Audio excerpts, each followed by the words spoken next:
안녕하세요. 매주 흥미를 끌만한 뉴스를 모아서 전달해드리고 있는 자동차 주간 뉴스 4월 4주차 소식 전해드리겠습니다. 미국엔 테슬라의 사이버 트럭이 있다면 한국엔 ST1이 있습니다. 제가 왜 이렇게까지 신차를 표현하는지 이번 소식을 쭉 지켜보시면 알게 되겠습니다. 현대자동차는 포털을 통해서 이제 비즈니스 플랫폼을 활용하게 되었었죠. 자, 대표적으로는 여러분들이 매일 보시는 이런 택배 차량이 있습니다. 이번에 현대자동차에서 새로운 전동화 비즈니스 플랫폼 ST1을 출시하면서 물류 특화 모델인 카고 모델과 카고 냉장 모델이 함께 출시되었습니다. 많은 물류 기사들의 소리를 듣고 기획해서 만든 차량이라고 하니까 기대가 되는데요. ST1은 하드웨어와 소프트웨어를 융합한 차량으로 샤시캡과 카고 냉동이 주요 라인업이면서 샤시캡 모델을 바탕으로 해서 경찰 작전차, 그 다음에 응급 구조차, 캠핑카는 물론 새로운 사업을 창출하기 위한 전기 바이크 충전차, 이동식 스마트팜, 애완동물 케어숍 같은 다채로운 특장 모델을 제작할 수 있다고 합니다. 저에겐 이 GMP 플랫폼의 한계는 없지 않을까라는 생각이 들 정도인데요. 쓸 일이 없을 것 같은데 어떻게든 구실을 만들어서 제가 하나 보유하고 싶은 그런 생각이 좀 들 정도로 굉장히 매력적인 차가 나왔습니다. ST1은 데이터 오픈 API를 통해서 고객사나 파트너사에게 다양하고 유익한 차량 데이터를 제공할 수 있어서 효율적으로 차량을 관리할 수 있게 된다고 합니다. 이를 통해서 냉동 시스템을 관리하는 기능이 이번 출시에 맞춰 등장하게 되었고요. 위에서 말씀드렸었던 이동식 스마트팜이나 캠핑카 등 다양한 목적에 맞게 차량의 디스플레이 안에서 쉽게 작동할 수 있도록 자체적으로 설계할 수 있게 된다고 합니다. 1회 충전을 했을 경우에 주행 가능 거리는 317km라고 합니다. 공차 중량 기준이긴 하지만 한국교통연구원 조사에 따르면 택배 차량의 하루 평균 주행 거리가 42km 정도라고 해요. 따져보면 5일 정도 운행을 할 수 있다는 거겠죠? 실제로 짐을 싣고 운전을 하게 되면 5일은 아니지만 그래도 하루나 이틀 정도는 충분히 버틸 수 있지 않을까라는 생각을 하게 됩니다. 제 개인적으로 많이 놀라고 감탄했던 부분은 시트의 센서를 통해서 차량 운전자가 하차를 하게 되면 시동이 자동으로 꺼지고요. 그 다음에 다시 착석하게 되면 스스로 켜지는 스마트 드라이브 레디라는 기능이 있다고 합니다. 일반적인 택배 차량들 같은 경우는 시동을 켜고서 끄는 일이 굉장히 불편하기 때문에 그냥 켜둔 상태에서 상하차를 막 반복하게 되거든요. 그로 인해서 연비도 떨어지고 매연 냄새로 인해서 민원도 적지 않게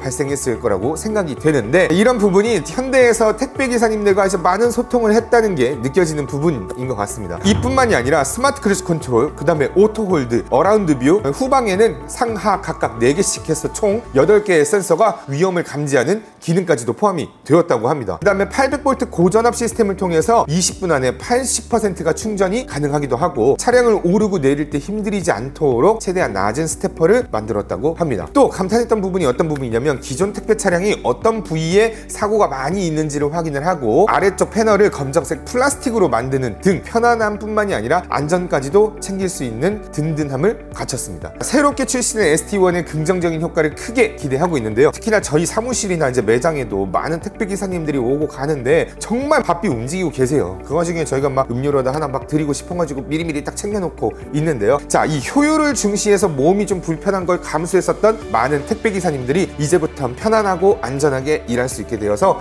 마음이 따뜻해지는 신차 출시 소식이 됐던 것 같습니다. 자, 다음 소식입니다. 25년 국내와 호주에 먼저 출시 예정인 기아의 픽업 트럭 타스만이 23일에 위장막 모델을 공개했습니다. 근데 이게 보통 제조사에서는 위장막을 따로 공개하지는 않거든. 이게 몰래 운전을 하다가 이제 막 이렇게 스파이샷 찍혀가지고 이렇게 되는데, 언론사에 공개를 하다니 이게 무슨 일이야 싶었는데, 이처럼 자동차 제조사들은 위장막이라는 게 일반적으로는 주행 테스트를 위해서 최대한 디자인을 가리고 언론에 노출을 좀 꺼려하는 편이었습니다. 근데 타스만 같은 경우에는 호주와 뉴질랜드에서 활동하는 유명 아티스트 리처드 보이드 던롭이라는 이제 사람과 협업을 해서 호주의 불타는 노을과 건조한 내륙부 사막, 그 다음에 바다를 형상화해서 생동감 넘치는 디자인을 공개를 해버린 게 된 겁니다.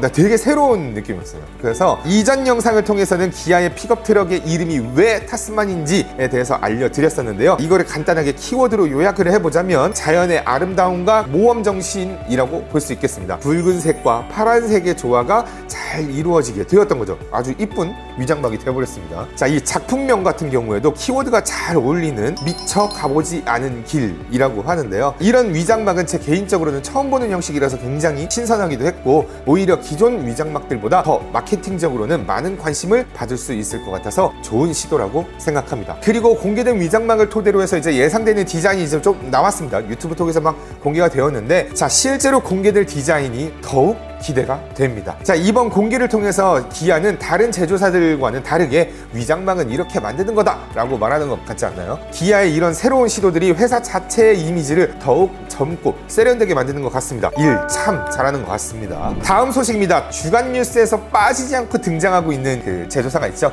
테슬라 소식을 한번 가져와 봤습니다. 최근 테슬라 모델 3가 하이랜드라는 코드명으로 페이스리프트된 차량이 RWD 트림과 롱레인지 트림으로 국내에 출시가 되었었는데요. 그리고 24일에 새롭게 퍼포먼스 트림을 추가하게 되었습니다. 테슬라 모델 3와 모델 Y는 전통적으로 세 가지 트림으로 나눠져 있는데요. RWD 같은 경우에는 합리적인 가격을, 그다음에 롱레인지 트림 같은 경우는 긴 주행거리를, 그다음에 퍼포먼스 트림은 주행 성능을 보여주는 겁니다. 이번 퍼포먼스 트림 같은 경우는 4세대 모터가 탑재되어서 460마력이 나오고 최고 속도로는 262km에 제로백은 3.1초나 된다고 합니다. 참고로 이번 중국에서 인기를 끌고 있는 샤오미 전기차 SU7이 제로백 2.78초라고 합니다. 진짜 나오는 게 한 걸까? 현대의 아이오닉 5N이 3.4초가 나온다고 합니다. 이게 중국의 전기차 기술력이 꽤나 많이 발전한 것 같습니다. 우리 살 수 있을까? 자, 아무튼 이번에 새롭게 출시된 퍼포먼스 트림은 테슬라 역사상 처음으로 기존 트림들과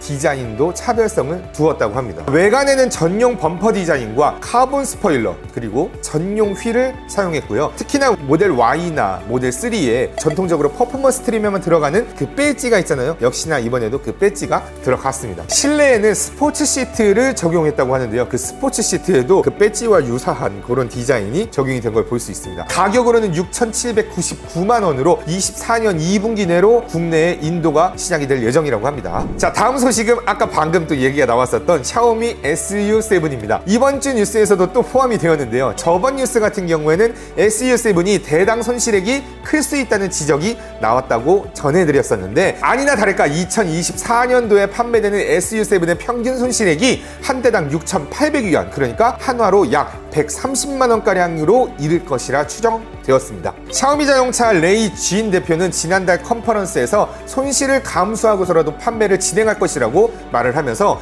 경쟁사보다 더 저렴하게 가격을 판매할 것이다 라고 설명했습니다. 샤오미는 최근 웨이보를 통한 보고서가 SU7의 판매 호조를 정확하게 반영하지 못했다고 지적을 하면서 현재 주문도 계속 증가되고 있고 생산량도 향상시키기 위해서 많은 노력을 하고 있다고 밝혔습니다. 이렇게 기업이 적자를 보면서도 공격적인 마케팅을 진행하는 방식, 우리는 많이 보고 있잖아요. 멀리서는 아마존이 그러했었고, 가깝게는 쿠팡이 이런 마케팅 전략을 통해서 시장 파일을 먼저 크게 선점을 하고 그 다음으로 영업이익을 창출하는 전략을 활용을 하는 거죠. 먼저 시장을 점유해서 1위 자리를 차지하는 게 멀리서 봤을 땐 많은 수익을 가져올 수 있다는 기존 마케팅 전략 방식을 그대로 샤오미 자동차가 진행하고 있다 볼 수 있겠습니다. 현대, 기아 보고 있죠.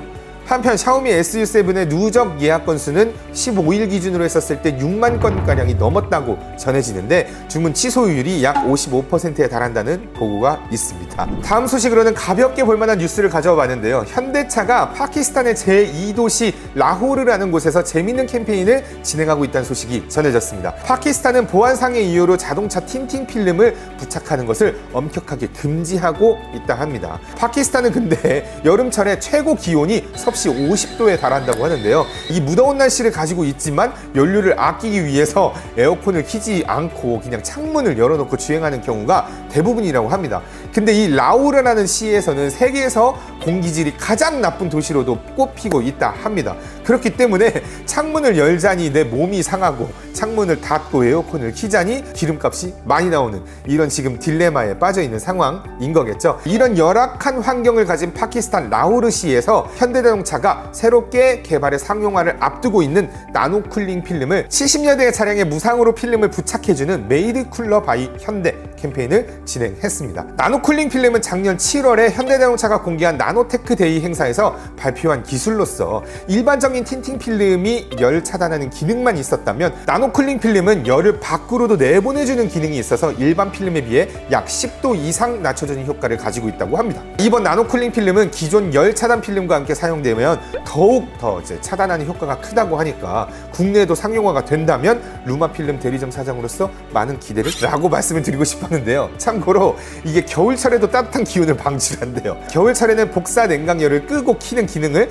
열심히 또 개발하고 있다고 합니다. 그래서 파키스탄 같은 매우 더운 날씨의 나라에만 이 캠페인을 진행하는 게 아닐까 싶고요. 작년 7월에 발표했었던 내용이었으니까 곧 보완하는 기술이 발표되기를 기대해 보도록 하겠습니다. 자, 여기까지 4월 4주차 주간 뉴스를 마무리하도록 하고요. 앞으로 더욱 흥미로운 소식들로 찾아뵙겠습니다. 김 실장이었습니다. 안녕.